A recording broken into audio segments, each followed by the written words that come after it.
더욱 흥미로운 것은 이런 내적 평화를 얻은 시기가 대부분 중년 이후였다는 점입니다. 즉, 젊은 시절의 외향적 추진력과 성취욕이 중년에 이르러 내적 성숙과 지혜로 발전했을 때 비로소 진정한 만족감을 느낄 수 있게 된다는 것입니다. 혹시 여러분도 이런 순간을 경험해 보신 적이 있으신가요? 바쁜 일상 속에서 문득 멈춰서서 스스로에게 질문하는 순간들 말입니다. 내가 지금까지 살아온 삶이 정말 내가 원했던 삶일까? 앞으로 남은 시간을 어떻게 보내야 할까? 진정한 나는 누구일까 하는 근본적인 질문들 말입니다. 만약 이런 질문들이 마음속에서 울려 퍼진다면 그것은 여러분의 내면이 성장하고 있다는 신호입니다. 그리고 오늘 이 이야기가 그 성장의 여정에 중요한 이정표가 될 수도 있습니다. 왜냐하면 중년 이후의 내적 성찰은 단순한 자기 탐구를 넘어서 인생 후반부를 어떻게 의미 있고 충실하게 살 것인가를 결정하는 가장 중요한 과정이기 때문입니다.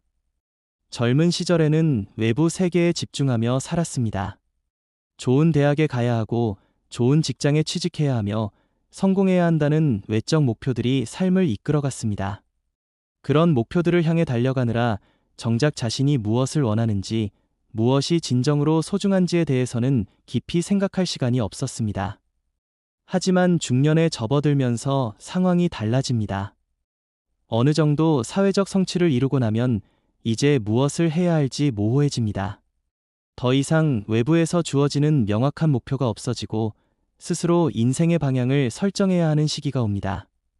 이때 내적 성찰이 없다면 방향성을 잃고 헤매게 됩니다. 관성에 의해 기존의 패턴대로 살아가거나 다른 사람들이 하는 것을 따라하며 살아가게 될 수 있습니다. 하지만 깊은 성찰을 통해 자신만의 답을 찾는다면 인생 후반부를 훨씬 더 충실하고 의미 있게 보낼 수 있습니다. 내적 성찰이 중요한 첫 번째 이유는 진정한 자아를 발견할 수 있기 때문입니다.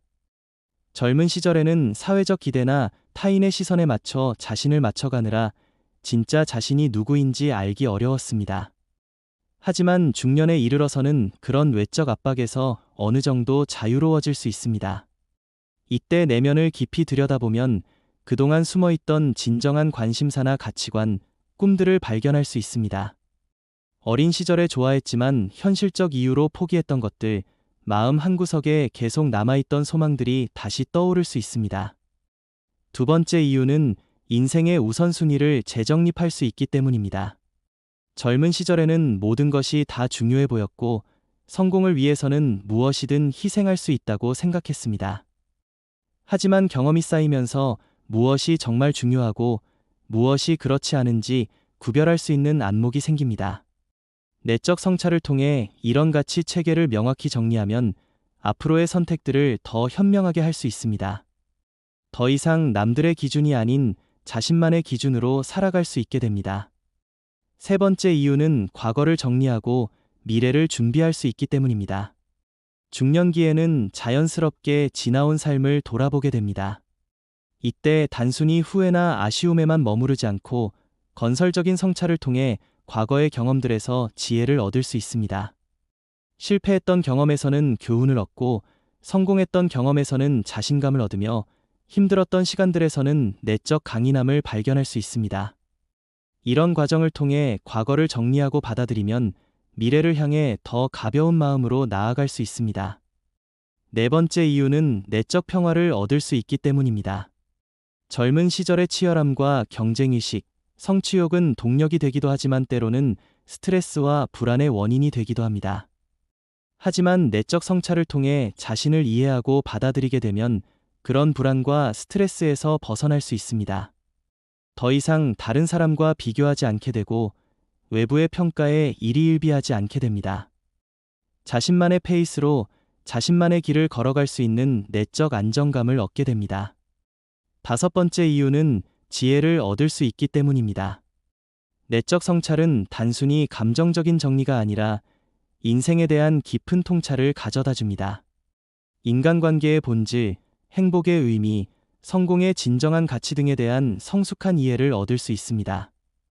이런 지혜는 개인적인 삶의 질을 높일 뿐만 아니라 다른 사람들에게도 도움이 되는 조언과 격려를 줄 수 있게 해줍니다. 중년기에 멘토 역할을 더 잘 수행할 수 있게 됩니다. 그렇다면 어떻게 효과적인 내적 성찰을 할 수 있을까요? 가장 기본적인 방법은 혼자만의 시간을 정기적으로 갖는 것입니다. 바쁜 일상에 쫓겨 살다 보면 자신과 마주할 시간이 없어집니다. 의식적으로 조용한 시간과 공간을 만들어서 자신의 내면과 대화하는 시간을 가져야 합니다. 이런 시간에는 스마트폰이나 다른 방해 요소들을 모두 치워두고 오직 자신의 생각과 감정에만 집중해야 합니다. 처음에는 어색하고 불편할 수 있지만 점차 익숙해지면서 소중한 시간이 될 것입니다. 글쓰기도 좋은 방법입니다. 일기를 쓰거나 자신의 생각을 정리하는 글을 써보면 막연했던 감정이나 생각들이 명확해집니다. 글로 표현하는 과정에서 자신도 몰랐던 마음을 발견하게 되기도 합니다. 특별한 형식에 얽매일 필요는 없습니다. 자유롭게 떠오르는 생각들을 써내려가거나 특정 주제에 대한 자신의 생각을 정리해보는 것만으로도 충분합니다. 독서도 내적 성찰에 큰 도움이 됩니다. 특히 철학서나 자기계발서, 이인들의 전기 등을 읽으면서 자신의 삶과 비교해보고 성찰하는 시간을 가질 수 있습니다. 다른 사람들의 지혜와 경험을 통해 자신을 더 객관적으로 바라볼 수 있게 됩니다.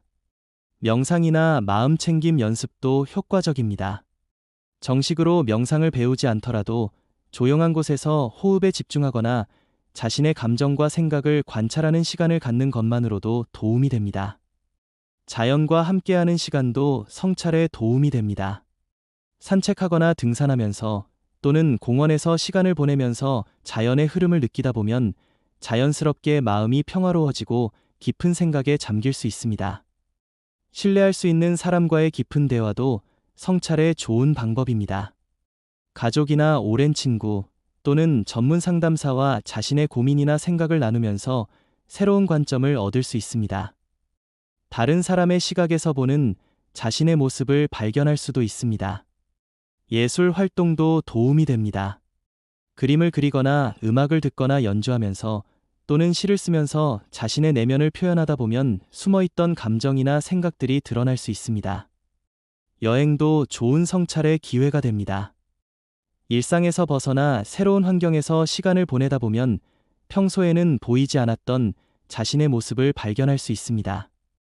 새로운 문화나 사람들을 만나면서 자신의 가치관을 재점검해 볼 수도 있습니다.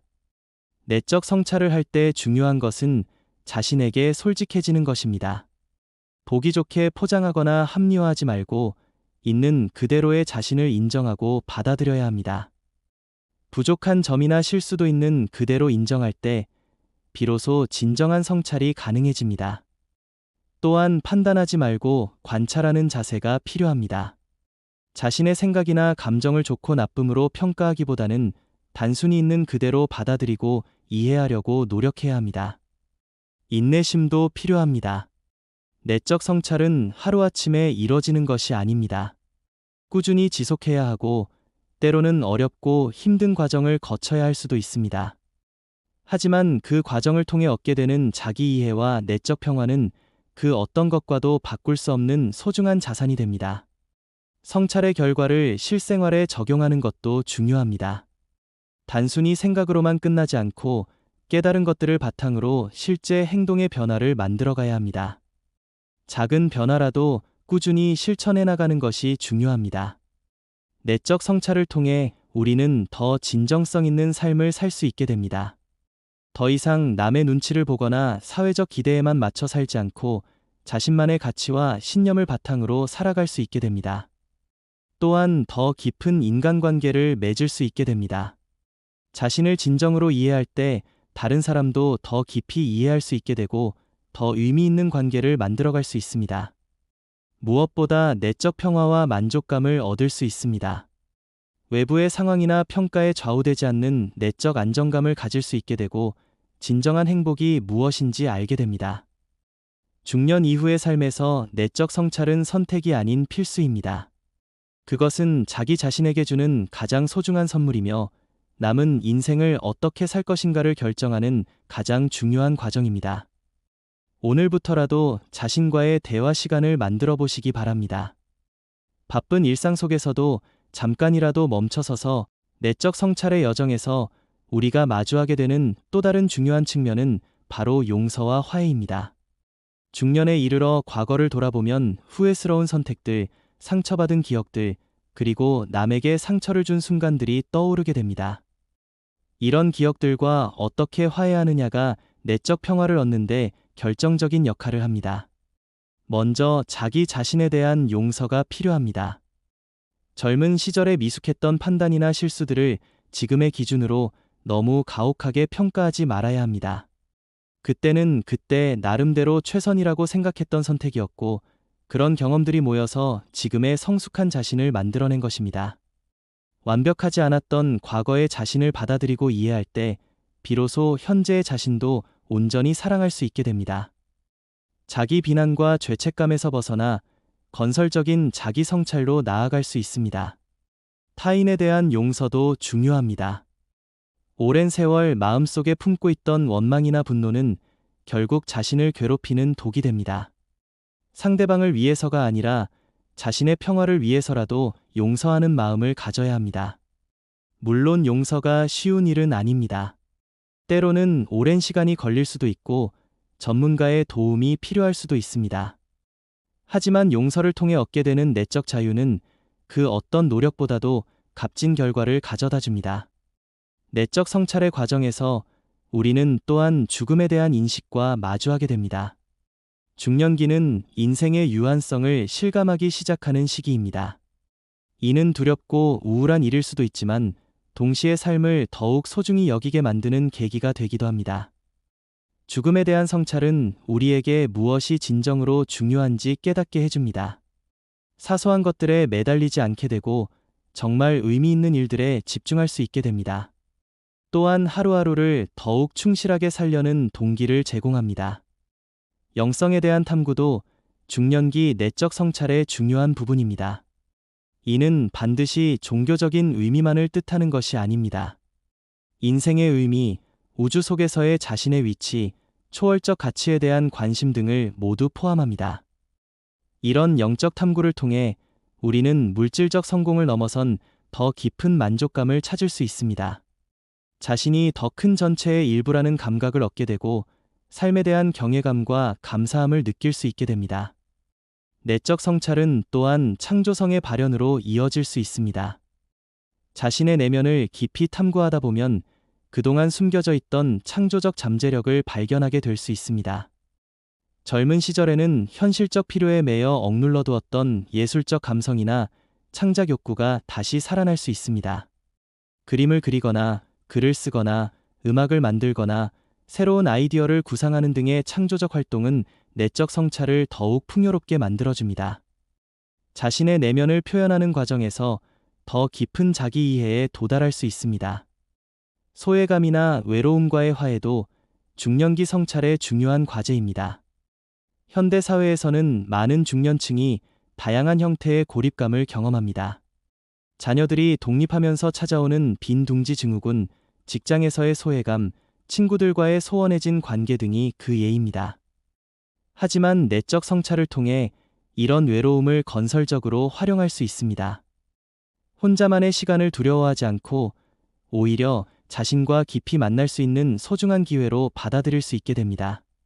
고독과 외로움의 차이를 이해하고 건전한 고독을 즐길 줄 아는 능력을 기를 수 있습니다. 변화에 대한 수용력도 내적 성찰을 통해 키울 수 있습니다. 중년기는 많은 변화를 경험하는 시기입니다. 신체적 변화, 역할의 변화, 관계의 변화 등이 연속적으로 일어납니다. 이런 변화들을 저항하거나 부정하기보다는 자연스러운 생의 흐름으로 받아들이는 지혜가 필요합니다. 내적 성찰을 통해 변화의 의미를 이해하고 각각의 변화 속에서 새로운 기회를 발견할 수 있습니다. 변화를 두려움의 대상이 아닌 성장의 기회로 바라볼 수 있게 됩니다. 감정의 성숙도 중요한 과제입니다. 젊은 시절에는 감정에 휘둘리기 쉽고 충동적인 반응을 보이기 쉬웠습니다. 하지만 내적 성찰을 통해 자신의 감정 패턴을 이해하고 더 성숙한 방식으로 감정을 다룰 수 있게 됩니다. 분노나 슬픔, 불안 같은 부정적 감정들도 단순히 억압하거나 회피하지 않고 그 안에 담긴 메시지를 읽어내는 능력을 기를 수 있습니다. 감정을 친구로 받아들이고 함께 성장해 나갈 수 있습니다. 지혜의 전수도 내적 성찰의 중요한 결과 중 하나입니다. 자신의 내면을 깊이 탐구하고 이해한 사람은 다른 사람들에게도 의미 있는 조언과 지지를 줄 수 있게 됩니다. 특히 젊은 세대들에게 멘토 역할을 할 수 있는 능력이 생깁니다. 하지만 이런 지혜의 전수는 일방적인 가르침이 아니라 상호적인 관계에서 이루어져야 합니다. 자신의 경험을 나누면서도 젊은 세대의 새로운 관점을 배우는 열린 자세가 필요합니다. 사회적 기여에 대한 욕구도 내적 성찰을 통해 더욱 명확해질 수 있습니다. 자신의 삶을 돌아보면서 지금까지 받은 것들에 대한 감사함을 느끼고 사회에 무엇인가 돌려주고 싶다는 마음이 생길 수 있습니다. 봉사활동이나 사회참여, 후진 양성 등을 통해 자신의 경험과 지혜를 사회에 환원하려는 노력은 개인적 만족감뿐만 아니라 사회적 의미도 큰 활동입니다. 내적 성찰의 여정에서 중요한 것은 완벽한 답을 찾으려고 하지 않는 것입니다. 인생에는 명확한 답이 없는 질문들이 많고 그것이 인생의 신비로움이기도 합니다. 모든 것을 다 알아야 한다는 압박감에서 벗어나 불확실성과 함께 살아가는 지혜를 기르는 것이 중요합니다. 또한 성찰의 과정 자체를 즐기는 마음가짐이 필요합니다. 목적지에 도달하는 것만이 중요한 것이 아니라 그 여정 자체가 의미 있고 가치 있는 경험입니다. 매 순간의 발견과 깨달음을 소중히 여기는 태도가 필요합니다. 마지막으로 내적 성찰은 평생에 걸친 과정이라는 것을 기억해야 합니다. 한 번의 깊은 성찰로 모든 것이 해결되는 것이 아니라 계속해서 자신과 마주하고 대화하는 지속적인 과정입니다. 삶의 각 단계마다 새로운 질문들이 생기고 새로운 도전들이 찾아옵니다. 그때마다 내적 성찰을 통해 새로운 답을 찾아가는 것이 성숙한 인생을 사는 방법입니다. 결국 중년 이후의 내적 성찰은 자신을 더 깊이 이해하고 사랑하며 남은 인생을 더욱 의미 있게 살기 위한 필수적인 과정입니다. 이런 성찰을 통해 우리는 진정한 자유와 평화, 그리고 지혜를 얻을 수 있습니다. 여러분도 오늘부터 자신만의 성찰의 시간을 만들어 보시기 바랍니다. 그 여정이 어디로 이어질지는 아무도 모르지만 분명한 것은 그 과정 자체가 여러분의 인생을 더욱 풍요롭고 의미 있게 만들어줄 것이라는 점입니다.